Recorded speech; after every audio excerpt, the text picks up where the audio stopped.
Dielli nuk kishte lindur ende kur vajza doli me nxitim nga dera e përparme.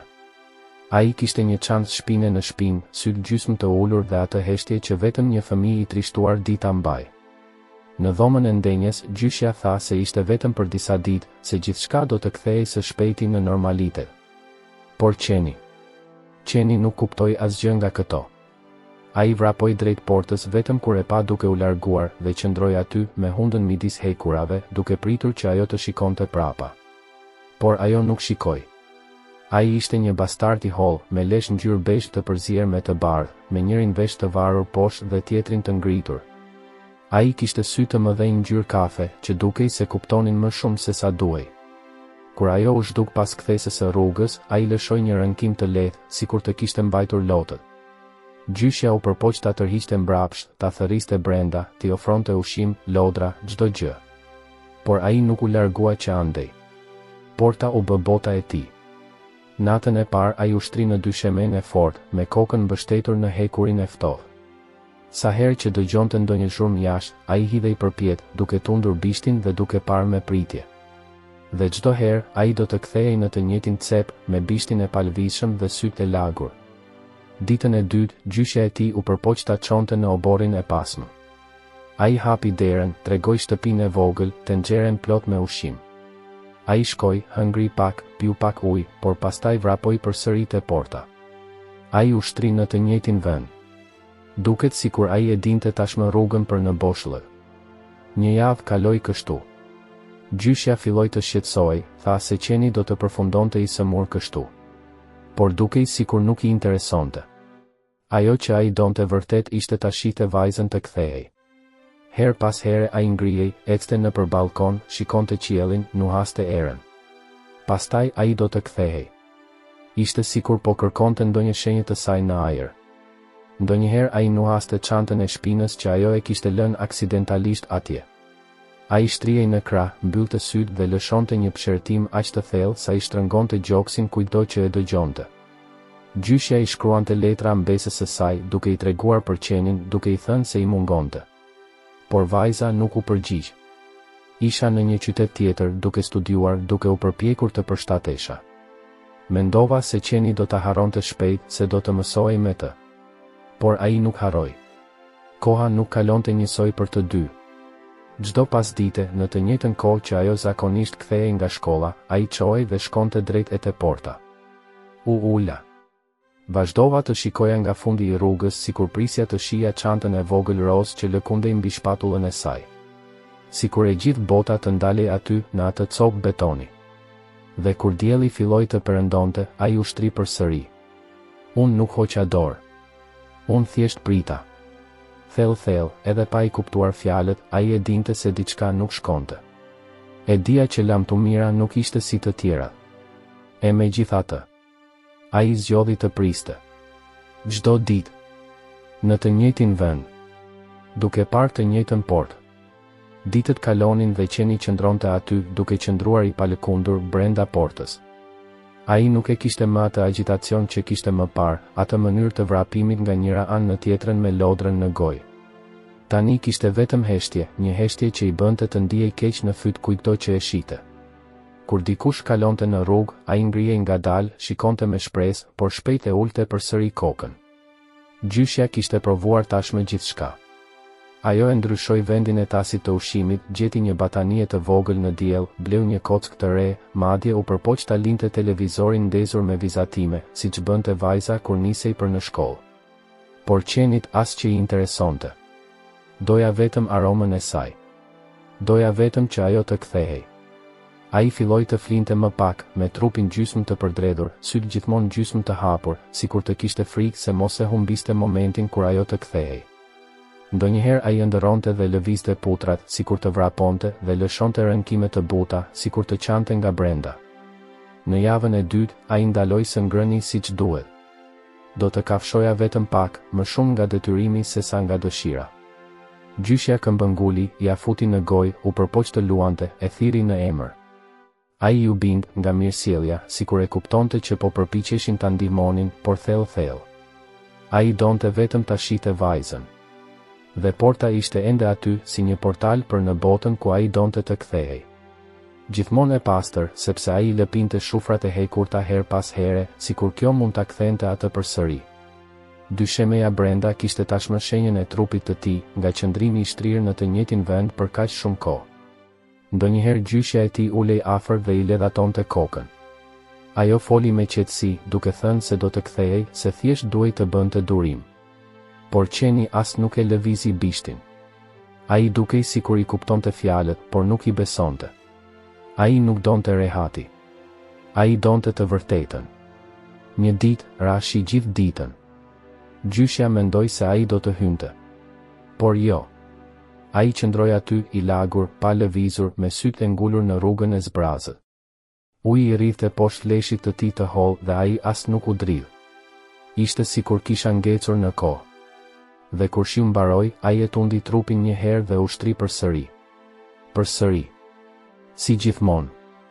Rruga nuk ishte më argëtuese. Porta nuk ishte më e bukur. Por ai ishte vendi nga i cili kishte kaluar ajo herën e fundit. Ishte aty ku aroma e saj ndihej ende e gjallë. Dhe kjo ishte arsyeja pse ai qëndroi. Për shkak të aromës. Për shkak të kujtesës. Gjyshja shkruante letra dhe fliste në telefon. Ai i tregoi të gjitha. Ai tha se qeni nuk harronte kurrë. Por në anën tjetër të linjës, vajza heshte. Zemra ime ishte e rëndë, por nuk dija çfarë të bëja. Mendova se ishte më mirë në këtë mënyrë. Mendova se do ta kapërcente. Por ai nuk e kapërceu atë. Ai vetëm priti. Dhe pritja u bë rutinë. Një rutinë e trishtueshme, por plot dashuri. Lloji i dashurisë që nuk dorëzohet. Kjo nuk tarifohet. Kush pret vetëm sepse beson. Edhe pa e ditur për sa kohë. Koha kalonte dhe qeni mbetej aty, sikur të mos dinte ti numëronte ditët. Ai tashmë e kishte humbur vrullin, shkëlqimin në sy, por jo zakonin e pritjes.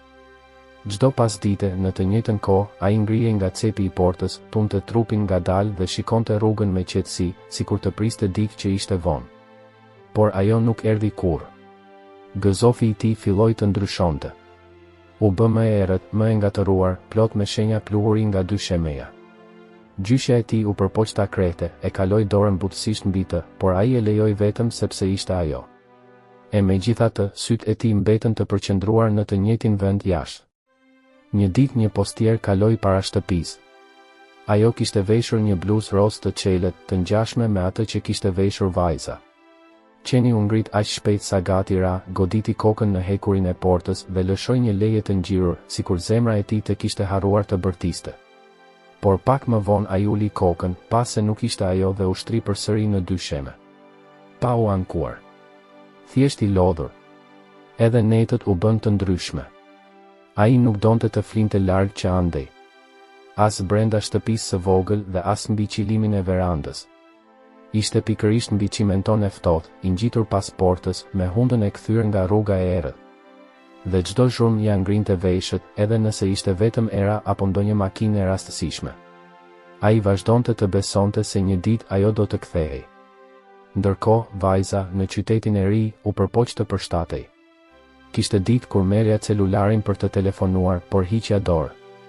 Më mungonte, por nuk dija çfarë t'i thoja. Zemra i dhemte, por frika e kthimit prapa dhe e të qenit më e njëjta e mbante të palvizshme. Ajo mendoi se qeni e kishte harruar tashmë. Por ai gaboi. Gjyshja po ndryshonte gjithashtu. Ai nuk foli më aq shumë, vetëm shikoi nga dritarja dhe pshertiu. Ndonjëherë u lesha pranë tij në dysheme, edhe nëse më dhemte gjuri, vetëm për t'i bërë shoqëri. Të dy dukeshin sikur e kuptonin se ishin të bllokuar në të njëjtën kohë, në të njëjtën ndjenjë. Njëra duke pritur mbesën e saj, tjetra duke pritur ditën e duhur për të thënë të vërtetën. Qeni nuk hante më gjithçka. Ndonjëherë ai thjesht e lagte hundën në ujë, e përziente ushimin me hundën dhe kthehej në cepin e tij. Por ai kurrë nuk dështoi të shkonte te porta. Ishte sikur ajo portë të ishte një premtim. Një urë lidhse midis asaj që ndjente dhe asaj që besonte. Filloi të binte më shumë shi. Gjethet e lagura i ngjiteshin pas leshit. Dhe prap ai nuk lëvizi. Gjyshja improvizoi një batanie, ngriti tendën dhe u përpoq të siguronte hije dhe mbrojtje. Por ai gjithmonë përfundonte në të njëjtën pikë. sikur pritja të ishte më e rëndësishme se sa rehatia. Dhe kështu koha kaloi. Me diell, me shi, me erë. Dhe ai ishte aty. Asnjë lehje. Pa shaka. Pa haruar. E vetmja gjë që bëri ishte të priste. Gjyshja filloi të vinte re se diçka po ndryshonte tek qeni. Nuk ishte vetëm lodhje, as sjellja e tij e zakonshme e qetë. Ishte shikimi i tij që dukej më i mërzitshëm. Më parë, edhe pse ishte i trishtuar, ai kishte atë shkëlqimin e dikujt që besonte. Tani, ishte sikur e dinte. Sikur ta kishte kuptuar se pritja mund të mos ishte më e mjaftueshme. Ai vazhdoi të ecte drejt portës, por hapat e tij u ngadalsuan. Ndonjëherë ndalesha në gjysmë të rrugës, merrja frymë thellë dhe pastaj vazhdoja. Ai ushtri më me kujdes, duke e rregulluar trupin sikur t'i dhemte çdo kockë. E megjithatë, ai këmbënguli të qëndronte atje. Në të njëjtin vend. Përballë të njëjtës pjesë të rrugës. Gjyshja ndaloi së përpjekuri për ta nxjerrë që andej. Ai nuk ofronte më lodra, nuk kërkonte të hynte brenda. Unë thjesht u ula në shkallë dhe e shikoja. Të dy në heshtje. Një heshtje që thoshte më shumë se çdo fjalë. Ndonjëherë ajo fliste butë, duke treguar gjëra për vajzën, sikur kjo do ta lehtësonte dhimbjen. Por ai vetëm dëgjonte në heshtje, me kokën mbështetur mbi putrat e tij. Aroma e vajzës pothuajse ishte zhdukur nga gjërat që kishte lënë pas. Çanta shpine ishte ruajtur në dollap, rrobat ishin larë dhe hekurosur. Por ai nuk shkoi më atje. Unë qëndrova vetëm te porta. Sikur i vetmi vend që kishte kuptim të ishte ai. Trupi i tij po bëhej më i holl. Tashmë mund t'i shije kockat në shpinë, brinjet që dukeshin përmes gëzofit.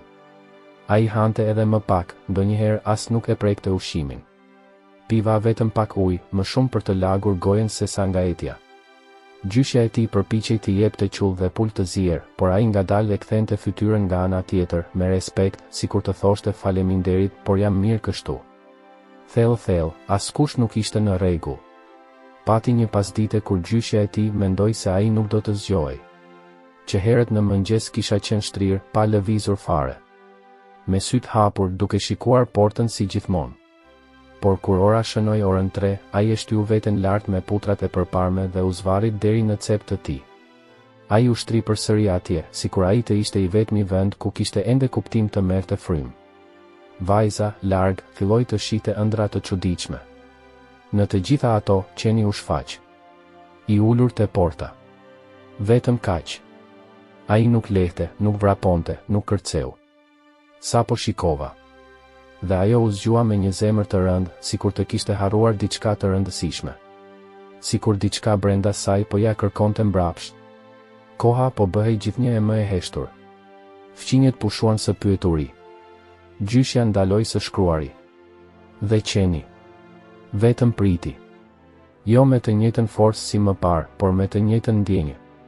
Ishte një pritje e qetë, e dorëzuar, e bërë nga dashuria dhe kujtesa.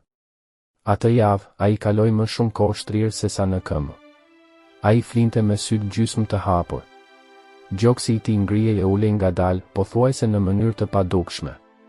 E megjithatë, kur dikush kalonte në rrugë, ai prapë ngrinte kokën, edhe nëse vetëm për një sekondë. Vetëm për t'u siguruar që nuk ishte ajo. Duket sikur e dinte tashmë. Që lamtumira të mos ishte në fest, as me fjalë. Do të ishte kështu. Në heshtje. Ashtu siç e priste gjithmonë. Ai mëngjes lindi ndryshe. Qielli ishte me re, era ishte më e ftohtë se zakonisht dhe madje edhe zogjt dukeshin më të qetë. Gjyshja u zgjua herët, si gjithmonë, bëri kafe dhe shikoi portën. Ai ishte aty. I shtrirë në të njëjtin cep. Vetëm këtë herë. Nuk lëvizi. Ajo thiri butësisht. Pastaj thiri më me zë të lartë. Asgjë. Ai ju afrua me kujdes, me zemrën tashmë të shtrënguar. Kur u afrua, pa hundën e tij të shtypur pas hekurit të portës, me syt hapur por ende të pandërprer, pa u lëkundur. Ai ishte larguar që andej. Në vendin ku ai kaloi gjithë ato muaj duke pritur. Gjyshja ul ngadalë, i vuri dorën mbi kokë dhe qau me zë të ulët. Nuk ishte një britmë dëshpërimi. Ishte një britmë e lehtë, nga dikush që e kupton se ka mbaruar, por që prap dhem. Ajo qëndroi aty për një kohë duke marrë kohën e saj. Pastaj mori një copë të pastër, e mbuloi trupin me kujdes dhe hyri në shtëpi pa thënë asnjë fjalë. Po atë ditë, sikur koha të kishte rregulluar gjithçka, vajza u shfaq para shtëpisë. Erdhi pa paralajmërim. Ai ishte rritur pak, flokët e tij ishin ndryshe, fytyra e tij ishte më serioze, por sytë e tij ishin ende të njëjtë. Dhe sapo mbërriti, gjëja e parë që bëri ishte të shikonte portën. E pash pëlhurën atje. U ndal. Ai nuk pyeti asgjë. Ai u afrua ngadalë, sikur ta dinte tashmë. Ndërsa u gjunjëzua në dy sheme, ajo e tërhoqi ngadalë pëlhurën dhe mbështeti ballin në kokën e tij. Ai qau si një fëmijë. Një britme e rëndë, e mbajtur për një kohë të gjatë. Ai kërkoi falje. Ai tha se ndjeu aq shumë, saqë u përpoq të harronte, por nuk mundi. Ajo mendoi se ai do ta kalonte, por e kuptoi shumë vonë se ishte ajo që nuk dinte si ta përballonte. Gjyshja qëndronte në verandë duke parë skenën, me duart në gjoks dhe syt plot me lodh. Ai I lejoi të ndodhnin të dyja lamtumira. Unë nuk thash asgjë. Nuk ndërpreu. Dhimbja gjithashtu ka një kohë të përshtatshme për të ikur. Të nesërmen e varrosën qenin pikërisht aty, në cep të oborrit ku atij I pëlqente të shtrihej në diell. Vajza ja var jakën në një kunj druri. Gjyshja mbolli një lule pranë. Dhe të dy ulën aty duke kujtuar historitë, lehjet, kërcimet e çuditshme. Dhe mënyra se si ai gjithmonë dinte të priste. Javën tjetër, çdo pasdite, vajza largohej nga shtëpia e gjyshes dhe ulej në të njëjtin vend pranë portës. Unë heshtja. Ndonjëherë merrja një libër, ndonjëherë thjesht shikoja qiellin. Ishte sikur qeni kishte lënë një copë të vetes atje, sikur porta mbante ende një copë të shpirtit të tij. Një muaj më vonë, ajo vendosi ta merrte me vete çantën e tij të vjetër të shpinës. Ai tha se donte ta mbante aromën e tij përreth. Dhe mori edhe jakën, e cila ishte varur në pasqyrën e dhomës së gjumit. Të mos harrosh kur se dashuria nuk kërkon, nuk detyron, ajo thjesht qëndron. Edhe nëse koha kalon, edhe nëse trupi largohet. Dhe deri më sot, kur porta kërcet nga era, gjyshja betohet se ndihet sikur ai është ende aty. Duke u shtrirë. Duke pritur.